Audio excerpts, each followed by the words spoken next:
Okay, so the end of the year is upon us. It is time to run through my top 10 books of 2024. Hey y'all, welcome back to my channel. I am Alika, and as you can see, we got books. Now, I ain't gonna hold you.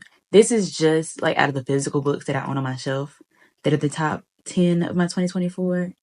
And even this was hard because I have read some amazing books this year.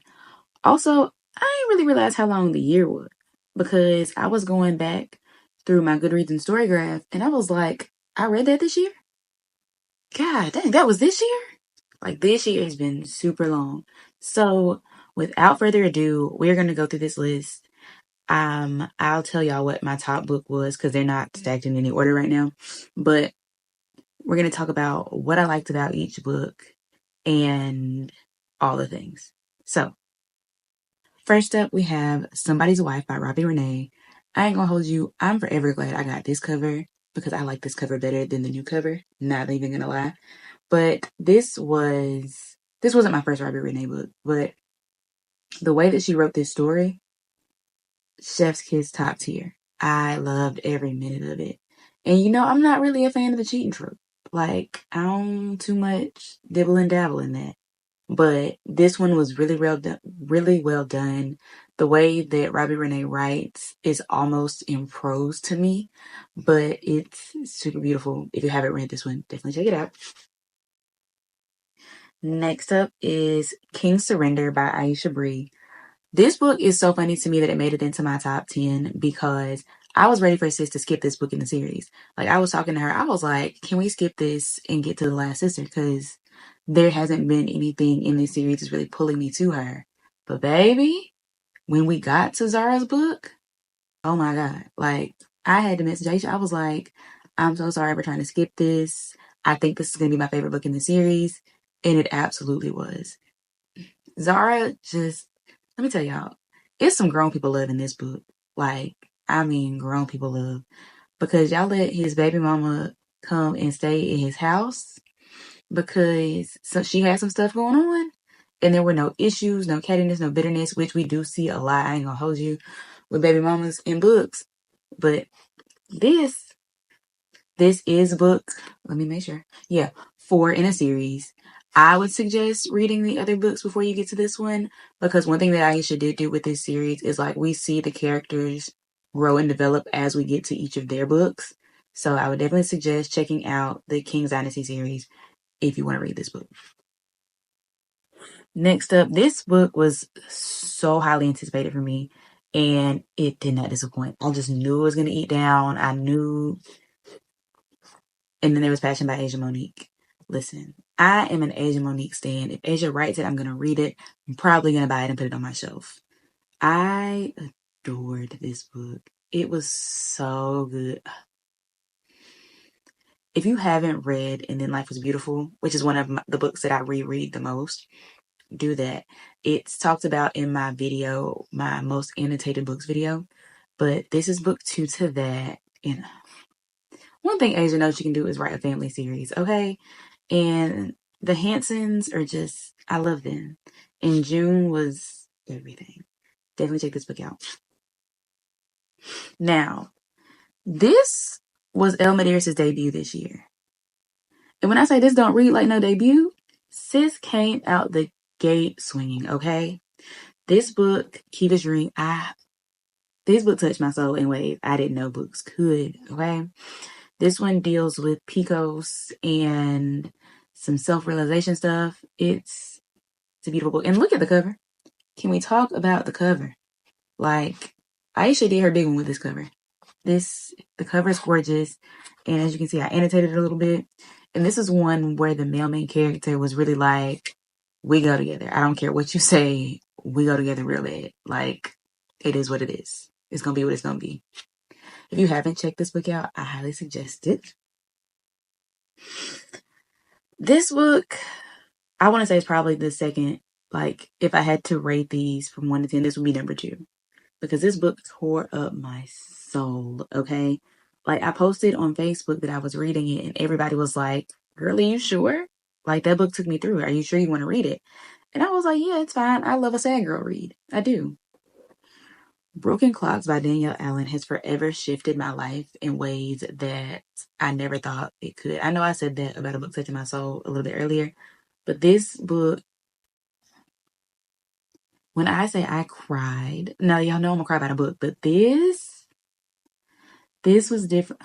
I don't think I have the words to describe like how this book made me feel, how this book really had me think about our time on earth and just how we use it. I know y'all love Curvy Girl Summer, but it I want to say read Broken Clocks, but there's something about this book and the way that it deals with mortality and time that I would say take care of yourself if you try to read this book. Look, I'm getting choked up now thinking about it. But if you decide to read this book, definitely take care of yourself. And like, yeah, but it's so good. It's so well written. I just loved it. I want to reread it, but I don't know that I want to go through those emotions again, especially not right now. So maybe later. This is my favorite Casey Mills book ever. I don't care. I don't care. I don't care.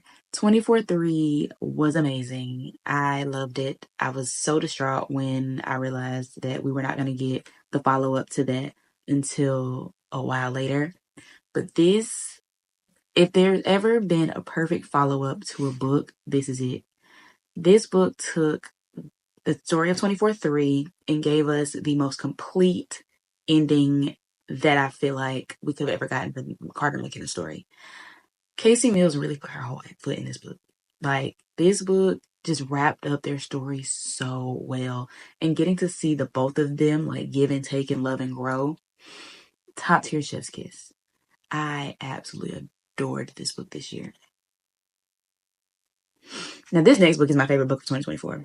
I don't care. Yes, there are still books that we have to go through in this list, but this book is my favorite book of 2024 to the point where after I read it, I was sitting there looking at walls, just trying to figure out what was next. And that is Maybe for the Summer by Aubrey Penn. This book was so good. Y'all know I love a rapper romance. And Lucci, we ladies love Lucci. Like, we love him real bad. And they should. I love my girl. I do. Sis has some stuff going on, but it went from a one night stand to a workplace romance. And this book just was everything. I mean, y'all know I'm an Aubrey Penn stan anyway. And let's just say The Remnants Love Left Behind was my favorite book by her. This is going on year 2 of me being in her catalog. And when I say this top Remnants for me, like this, if you have not read an Aubrey Penn book, I would suggest starting with Maybe for the Summer.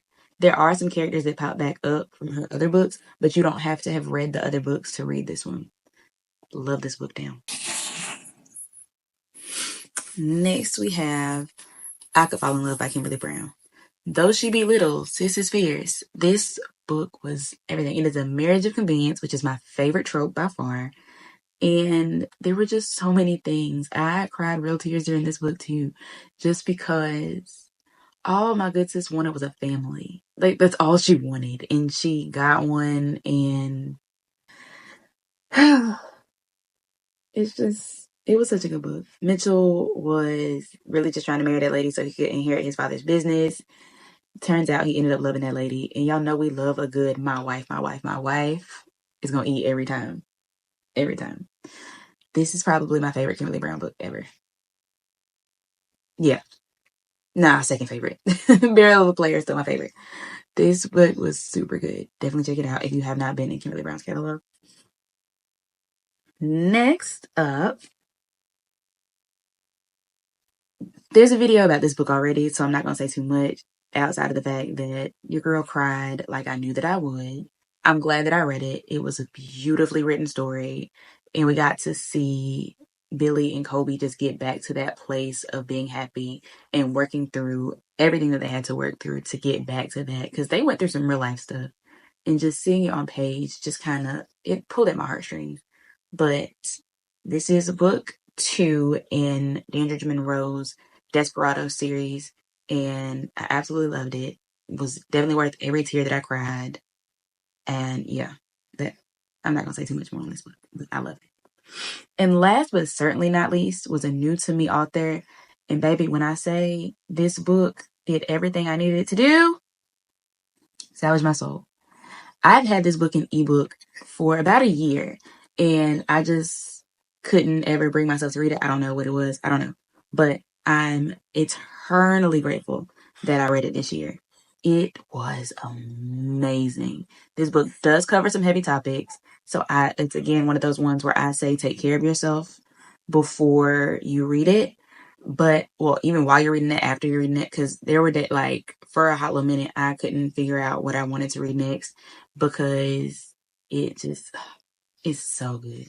She was a new to me author this year, and I'm very glad that I got into her catalog. I'm excited to read more in her catalog, but this one, I don't know. It's just something about this book. It was written amazingly. Okay, do you hear me? It was so beautifully written. The story, I cried with this one too.